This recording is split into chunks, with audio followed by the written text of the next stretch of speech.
Nós, a Europa, tem a ver com a Europa, tem a ver consigo. À sexta, uma reflexão sobre a atualidade europeia. Hoje converso com Marco Teles, gestor do Europe Direct Madeira. Boa tarde, Marco Teles. Boa tarde, Marta. Vamos começar por falar de ações que o Europe Direct Madeira promoveu esta semana. Sim, estamos, digamos que, a acelerar também as nossas ações, sempre com este calendário em mente, que é a realização das europeias em junho, não é? Pese embora todo o contexto nacional e regional que nos leva, de certa forma, a distrair deste objetivo, mas, de facto, mantemos o nosso plano e, portanto, tivemos nesta semana na Escola Secundária de Machico, na Básica e Secundária de Machico e também na Escola Secundária Francisco Franco, onde tivemos a oportunidade de falar com grupos de jovens, enfim. A temática, obviamente, que são europeias 2024, mas ao falarmos de europeias estamos a falar também de democracia, cidadania, participação cívica e não deixa de ser interessante ver realmente o interesse dos jovens sobre estas temáticas e o reconhecimento também das dificuldades que têm em perceber e acompanhar estes assuntos. E isso dá-nos também, enfim, indicação que, de facto, há aqui um trabalho que justifica ser feito junto do grupo mais jovem, digamos assim. Novidade também, e aqui anunciando, digamos que em primeira mão, decorre de uma parceria do Europe Direct com a Caporama, portanto a Associação de Casas do Povo da Região Autónoma da Madeira, em que nós também vamos fazer um ciclo de sessões informativas junto das Casas do Povo da região, para precisamente atingir um público com idades, digamos que opostas, um público sénior, mas onde também verificamos que existem algumas lacunas relativamente aos assuntos europeus. Percebemos, de facto, muitas das vezes as pessoas querem participar nestes atos eleitorais, mas sentem-se, enfim, pouco informadas e, consequentemente, afastadas por falta dessa informação e, portanto, este trabalho também é importante que seja feito junto deste público menos jovem, mais sénior, se quisermos. Depois desta introdução, Marco Teles, falemos do Parlamento Europeu que quer acabar com a impunidade na condução imprudente. Como fazê-lo? Quer o Parlamento e queremos todos nós, não é? Portanto, a condução imprudente. Só um pequeno enquadramento para relembrar que existe uma proposta por parte da Comissão, um plano chamado Visão Zero, um plano ambicioso que é chegarmos até 2050 e não termos mortos nas estradas, não termos feridos graves. É um projeto obviamente ambicioso, mas possível. E, portanto, o Parlamento acaba por aprovar esta semana um projeto de lei, 370 votos a favor, 220 contra, curiosamente, em que, portanto, esta primeira leitura foi aprovada. Convém relembrar que o processo de aprovação das leis a nível europeu não é assim tão simples quanto isto, portanto, decorre de uma primeira leitura e do posicionamento dos deputados no Parlamento Europeu, que neste caso foi favorável, mas ainda falta a pronúncia por parte do Conselho, o mesmo entendimento do Parlamento e só depois então passar a implementação da lei. O que significa um processo longo também. Sim, e significa que estando nós perto das eleições europeias, portanto, isto será forçosamente um projeto de lei que irá transitar, na verdade, para a próxima legislatura. De qualquer forma, o que é que está em causa nestas medidas? Ou nesta proposta? 3 medidas em concreto, uma que tem a ver com a inibição de condução num país da União Europeia quando existe alguma situação grave, ou seja, se por alguma razão alguém perde ou é acusado de uma condução imprudente, uma atitude grave num país estrangeiro, num país fora do nosso, onde foi emitido a sua carta de condução, o que acontecia muitas das vezes é que essa pessoa ficava inibida de conduzir naquele país onde a situação grave tinha ocorrido, mas no seu país de origem continuava a usufruir da possibilidade de condução. E, na verdade, o que o Parlamento Europeu quer fazer é que, quando houver estas situações de comportamento graves, em termos de violação do Código de Estrada, que essa inibição de condução ocorra em todos os 27 Estados-membros. É isso que está, no fundo, em causa, como também uma segunda medida que passa pelo alargar da lista daquelas que são consideradas as infrações graves e também um pequeno pormenor relacionado com o calendário no que toca à inibição de conduzir, a forma como é comunicado, porque muitas das vezes o problema acontece é que é detectada a infração e até que o infrator receba a comunicação, há aqui um processo na justiça que demora muito tempo. E ele continua a conduzir. E ele, entretanto, continua a conduzir, mas isso, enfim, falar dos atrasos na justiça ia nos levar para outros assuntos e para outros temas que também não temos aqui tempo. Mas basicamente será esta a situação. Ainda falando do Parlamento Europeu, adota lei para garantir transferências imediatas em euros. Sim, também foi uma discussão que teve lugar esta semana no Parlamento Europeu e que poderá não parecer muito importante para nós cidadãos, mas para as pequenas e médias empresas que estão a receber um montante qualquer a crédito, mas que essa autorização é dada num sábado, mas que entretanto é fim de semana e, portanto, verdadeiramente essa transferência vai acontecer 3-4 dias depois. E o que está em causa é, no fundo, garantir que estes serviços sejam executados de forma imediata, independentemente do dia, independentemente da hora, e que chegue à conta do destinatário num limite máximo de 10 segundos. É isso que está em causa, 10 segundos. É isso que está em causa, que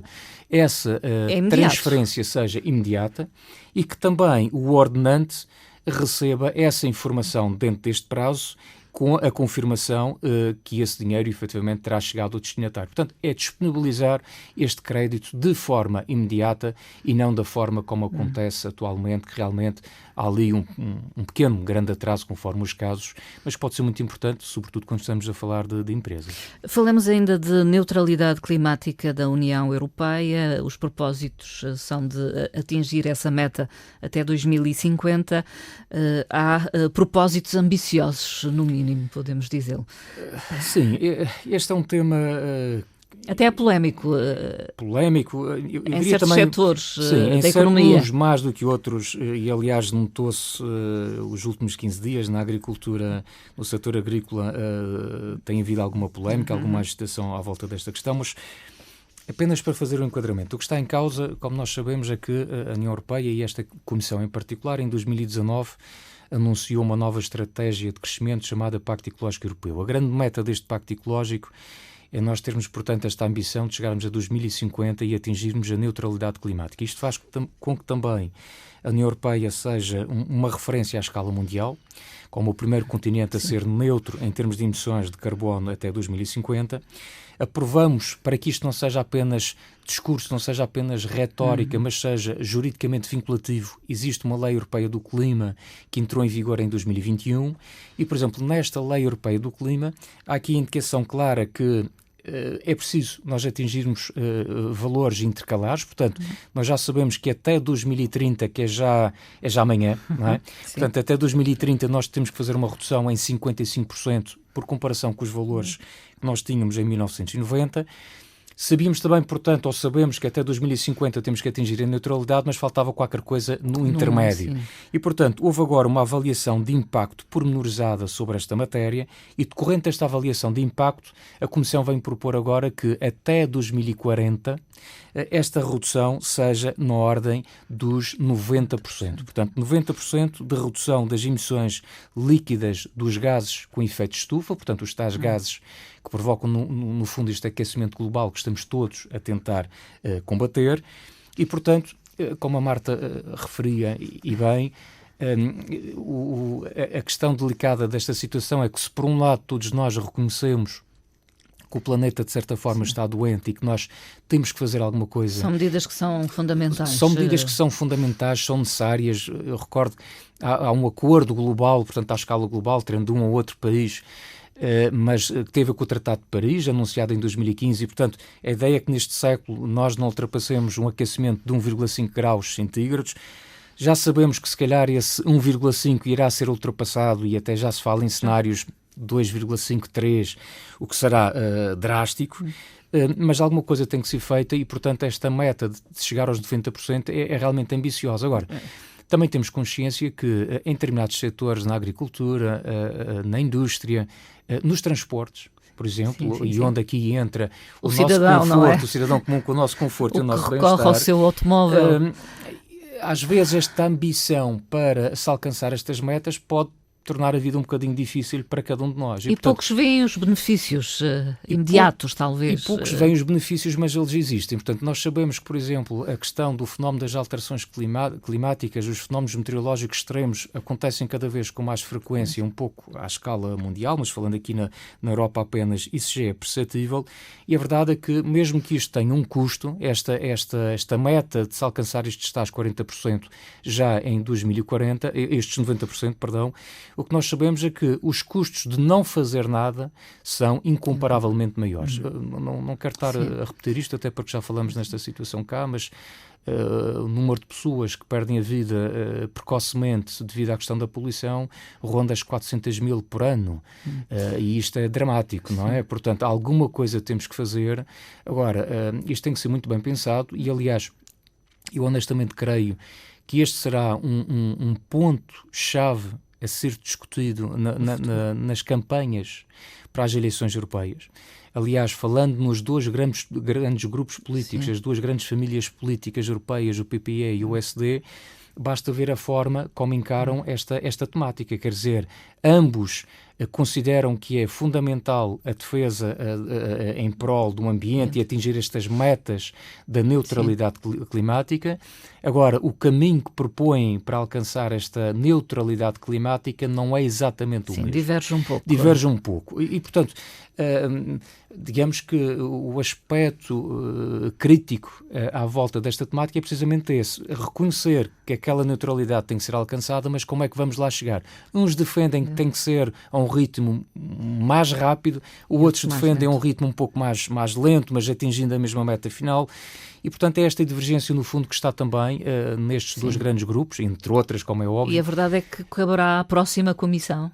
E isso significa que, obviamente, isto será uma medida que será empurrada, a decisão final irá ser empurrada, obviamente, para a próxima Comissão, que decorrerá, obviamente, das eleições que vamos ter em junho. Portanto, isto está tudo encadeado. Às vezes as pessoas esquecem esse pormenor, mas a própria nomeação e depois a escolha da Comissão decorre também do resultado que houver aqui nas eleições europeias de junho. A Comissão Europeia publicou resultados de um Eurobarómetro especial sobre as ações europeias de proteção civil nos Estados-membros. Sim. E, enfim, parece que é positivo Sim, acho que não poderia ser de outra forma. Avaliação. Não é? Eu acho que os cidadãos europeus têm esse reconhecimento da importância daquilo que foi criado em 2001, chamado Mecanismo de Proteção Civil da União Europeia. Aliás, este mecanismo já foi ativado em mais de 600 emergências e crises, quer dentro da União Europeia, quer fora da União Europeia, porque também esse aspecto parece-me importante, é que a União Europeia não atua apenas entre portas, entre fronteiras, nós também temos um papel muito importante à escala mundial e colaboramos sempre que possível nessas situações de emergência, mas de facto este Eurobarómetro vem reconhecer que 94% dos inquiridos nos 27 Estados-membros reconhecem que quando um país da União Europeia é atingido por uma grande catástrofe, e que não tem condições de dar resposta sozinho, será obviamente interessante e reconhece a importância da União Europeia estar presente e atuar como coordenadora, no fundo, dessa emergência, dessa situação de resposta, no fundo, da proteção civil. Isso é um aspecto bastante importante, que no fundo valoriza este mecanismo de proteção civil. E, aliás, prevendo-se também que estes fenómenos meteorológicos extremos se vão agravando ou vão acontecendo com cada vez mais frequência, será importante que este mecanismo esteja perfeitamente afinado e que os europeus reconheçam a importância neste programa, nesta estratégia. Finalmente, uma curiosidade, Marco Teles, sobre as Olimpíadas 2024 e sobre a medalha que permeia os vencedores. Uma pequena curiosidade que foge um bocadinho àquilo que nós habitualmente tratamos neste programa, mas sobre as Olimpíadas de 2024, que terão lugar em França, em Paris em particular, não é? E, portanto, o que se veio agora a saber, eu pelo menos não sabia, estou a trazer como novidade e se calhar não é? Mas a verdade é que também não sabia. Todas as medalhas que irão ser atribuídas, portanto, aos medalhados, primeiro, segundo e terceiro classificados nas diversas modalidades que compõem as Olimpíadas em 2024, Portanto, nesta medalha, o ouro, prata e bronze irá estar, fará parte, uma parte da Torre Eiffel, portanto, terá uma parte do metal da Torre Eiffel. Como sabemos, esta torre foi remodelada há relativamente pouco tempo e, portanto, dessas peças que foram alvo desta intervenção, desta remodelação, aproveitou-se para retirar bocadinhos de metal que serão colocados nestas medalhas e, portanto, será um ato simbólico, mas não deixa de ser interessante que o medalhado possa levar para casa genuinamente um pouco daquele que é o símbolo de Paris, que é a Torre Eiffel. Eu para lhe ser franco, acho que as Olimpíadas vêm na altura certa. Acho que nós estamos a precisar de uma narrativa que fuja àquilo que é o habitual. Sim. Das crises, das guerras. Esperemos que a prova não seja contaminada. Eu acredito que não, porque o espírito olímpico eu acho que é mais forte do que tudo isto, não é? E eu acho que esta narrativa do desporto, das Olimpíadas, da dedicação, da transparência, pode do bem-estar. Pode ser um caminho para a paz. Eu acho que é uma nova narrativa que tem que ser introduzida agora no verão e que nos vai ajudar de certa forma. Acho que precisamos de sair deste cenário negro em que às vezes nos encontramos. Enfim, a comunicação social também de certa forma responde àquilo que é o que existe. E nós andamos agora a ver, eu não quero transformar o mundo cor-de-rosa, não é isso, dizer que está tudo bem, as coisas estão mal e algumas delas têm que ser tratadas e resolvidas, mas também precisamos de boas notícias, um bocadinho de luzinha ao fundo do túnel, e acho que as Olimpíadas podem também trazer esse bem-estar e esse cenário um bocadinho mais cor-de-rosa que estamos a precisar, digamos assim. Marco Teles, ficamos por aqui, muito obrigada, até à próxima conversa. Até uma próxima, bom fim de semana e bom carnaval já agora. Bom carnaval. Obrigado.